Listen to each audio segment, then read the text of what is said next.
Cette opération rocambolesque dont je vous parlais en titre. Bonsoir Sophie Goldstein. Bonsoir Nicolas. Cette opération, c'est l'exfiltration du président américain et c'était il y a un mois en Turquie. Sécurité, mensonge et polémique, c'est ainsi que l'on peut résumer ce dernier épisode en date de l'histoire de la présidence Trump.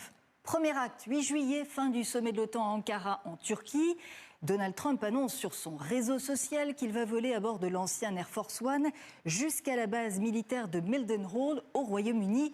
Raison invoquée, il veut présenter aux soldats le nouvel Air Force One avec lequel il a fait le voyage aller et qui ferait étape au retour à Mildenhall. Or, cet avion, un cadeau du Qatar en 2025 entièrement réaménagé par les Américains, pour des questions de sécurité, ne présenterait pas les capacités défensives suffisantes en cas d'attaque.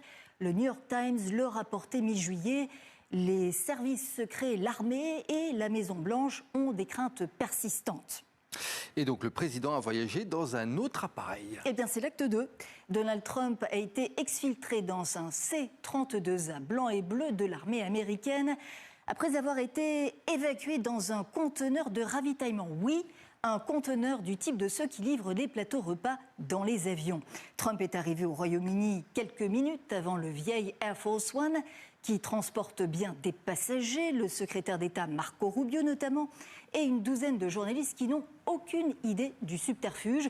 On leur a demandé à un moment de baisser les stores des hublots. C'est à bord du nouvel Air Force One où Trump a pris place pour la dernière partie du voyage au retour vers Washington que la presse l'interroge sur les risques d'une menace crédible de l'Iran contre l'appareil. Écoutez. Eh bien, je suis menacé en permanence. Je suis leur cible numéro 1 avant vous. Mais si je meurs, vous mourrez aussi.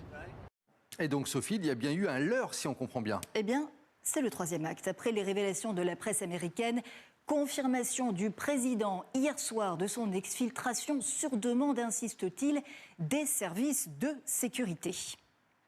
Pourquoi était-il trop dangereux pour vous de voler à bord d'Air Force One, mais pas pour la presse? Eh bien, je ne sais pas. Je suppose qu'en réalité, l'avion à bord duquel j'ai volé courait un plus grand risque. Donald Trump a donc fait courir un risque significatif dont il a été alerté à d'autres personnes. Un président peut-il faire ça? Cela fait partie de la polémique aux États-Unis. Et du reste, ce n'est pas la première fois qu'Air Force One est utilisé comme leurre pour raison de sécurité. En 2000, Bill Clinton, en 2004, George W. Bush et Trump déjà en 2024. Lorsque le président voyage aux États-Unis comme à l'étranger, plusieurs appareils sont mobilisés. Et après les attentats contre lui, eh bien, les services secrets sont sur les dents, confirme cet ancien agent. Je ne pense pas que nous saurons jamais quelle était la nature de la menace, mais à mon avis, il y a un autre aspect de cette histoire qui nous a conduit à une opération de cette ampleur. Alors selon le Wall Street Journal, l'administration américaine a été informée par Israël d'une possible attaque de missiles de l'Iran contre Air Force One. Vous imaginez bien qu'à 3 mois des midterms, l'affaire est devenue politique. Il est inacceptable que le Congrès ait été laissé dans l'ignorance, insiste le chef de l'opposition au Sénat. Le décryptage de cette opération, effectivement, rocambolesque avec Sophie Goldstein. Merci beaucoup Sophie.